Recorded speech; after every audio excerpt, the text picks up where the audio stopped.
Hello உறவுகளே, எல்லாம் எப்படி இருக்கீங்க? சாப்பிட்டீங்களா? இங்கே பாருங்கள் ஃப்ரெண்ட்ஸ், இது வந்து முல்லைச்செடி. ஏற்கனவே கட் பண்ணி விட்டுட்டோம்.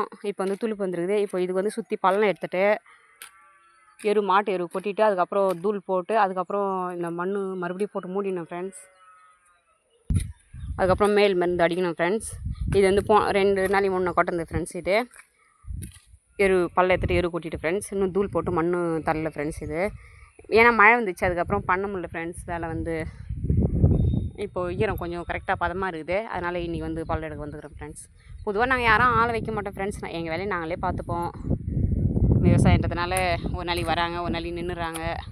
அதனால் எங்கள் வேலையை நாங்களே பார்த்துப்போம் ஃப்ரெண்ட்ஸ். விவசாயத்தை சப்போர்ட் பண்ணுங்கள் ஃப்ரெண்ட்ஸ். இந்த வீடியோலாம் எப்படி இருக்குதுன்னு பார்த்து சொல்லுங்கள் எல்லோரும். நீங்கள் உங்கள் முல்லைச்செடிக்கு என்னென்ன போடுறீங்கன்றதும் சொல்லுங்கள். மிகவும் கஷ்டமான தொழில் வந்து விவசாய தொழில் மட்டும்தான். மிகவும் மலிவான லாபமும் இந்த விவசாய தொழில் மட்டும்தான். ஆனால் இந்த விவசாய தொழிலில் தான் வந்து 3 வேளையும் வந்து சாப்பாடு வந்து இந்த தொழில் மூலமாக தான் கிடைக்குது. ஆனால் வந்து இது வந்து மலிவாக மதிக்கப்படுகிறார்கள்.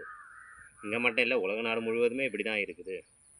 இந்த சூழ்நிலையை வந்து மாற்ற வேண்டிய சூழ்நிலை எப்போ வரும்னு தெரியல ஃப்ரெண்ட்ஸ். நாங்களாம் கஷ்டப்பட்டுனே இருக்கோம் ஃப்ரெண்ட்ஸ்.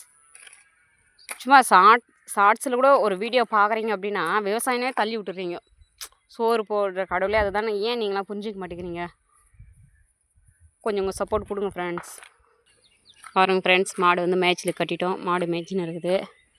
இப்போ இந்த செடி வந்து பள்ளம் எடுத்துக்கிறேன் ஃப்ரெண்ட்ஸ். இது வந்து கத்திரி செடி ஃப்ரெண்ட்ஸ். இது சுத்தமாக கத்திரிக்காய் வந்து விலையே இல்லைங்க ஃப்ரெண்ட்ஸ். அதனால் பாருங்கள் ஃப்ரெண்ட்ஸ், எப்படி இருக்குது பார்த்தீங்களா? இவ்வளோ பெரிய காய் ஆகிடுச்சு பாருங்கள் ஃப்ரெண்ட்ஸ். சுத்தமாக அறங்கவே இல்லை ஃப்ரெண்ட்ஸ். அப்படியே விட்டுடும் ஃப்ரெண்ட்ஸ். காய் தெரிதுங்களா ஃப்ரெண்ட்ஸ்? இவ்வளோ பெருசாக இருக்குது பாருங்கள் ஃப்ரெண்ட்ஸ். சுத்தமாக விலை இல்லாதனால போனாலும் கம்மி ரேட்டு, ரொம்ப கம்மி, 5 ரூபா 6 ரூபாய்க்கு கேட்குறாங்க ஃப்ரெண்ட்ஸ். இதை எடுத்துன்னு போகிற பெட்ரோல் கூலிக்கு ஆகாது ஃப்ரெண்ட்ஸ்.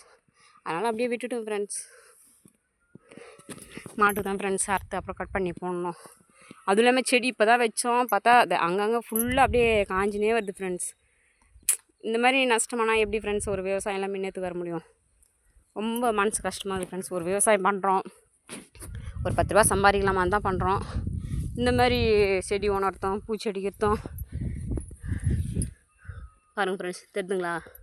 இந்த மாதிரி இருந்தால் எப்படி ஃப்ரெண்ட்ஸ் ஒரு விவசாயம் முன்னேற்றுக்கு வர முடியும்? பாருங்கள் ஃப்ரெண்ட்ஸ்,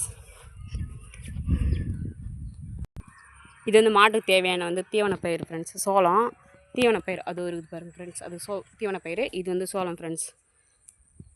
இது வந்து வெள்ளை சோளம் ஃப்ரெண்ட்ஸ். இதுதான் நாங்கள் எங்கள் மாட்டுக்கு கொடுக்குறோம். நீங்கள் உங்கள் மாட்டுக்கு என்ன கொடுக்குறீங்க அப்படின்றத கமெண்ட் பாக்ஸில் கமெண்ட் பண்ணுங்கள்.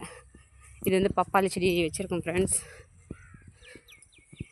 நிறைய செடி டேமேஜ் ஆகிடுச்சு. இப்போ மறுபடியும் வச்சுருக்கோம். இந்த குட்டி குட்டி செடியில் இப்போ வச்சது ஃப்ரெண்ட்ஸ். இதெல்லாம் இதுக்கு முன்னாடி வச்சது.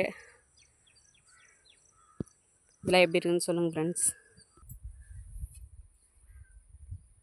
ஹலோ ஃப்ரெண்ட்ஸ், பாருங்கள் பெண் விவசாயி எப்படி கஷ்டப்படுறாங்கன்னு பாருங்கள்.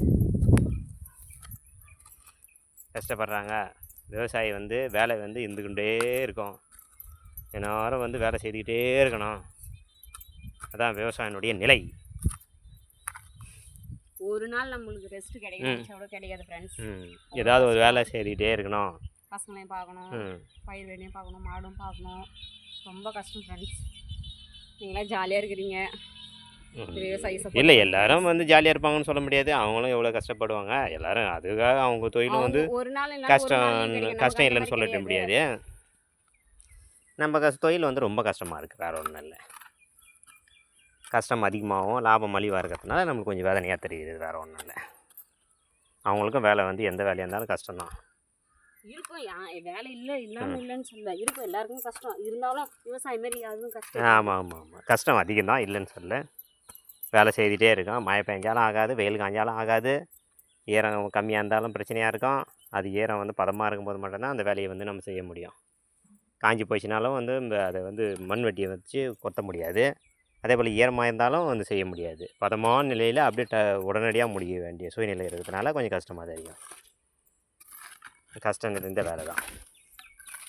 லாபம் மலிவான வேலை, லாபம் தான் ஃப்ரெண்ட்ஸ். பால் கறக்க டைம் ஆகிடுச்சு ஃப்ரெண்ட்ஸ். போய்ட்டு பால் கறக்குறோம். பசங்களை ஸ்கூல்லேருந்து கூட்டின்னு வரணும் ஃப்ரெண்ட்ஸ். இவர் போய்ட்டு பசங்களை ஸ்கூல்லேருந்து கூட்டின்னு வர்றாரு ஃப்ரெண்ட்ஸ். குழந்தைங்களுக்கு எதனா ஸ்நாக்ஸ் வாங்கி கூட்டின்னு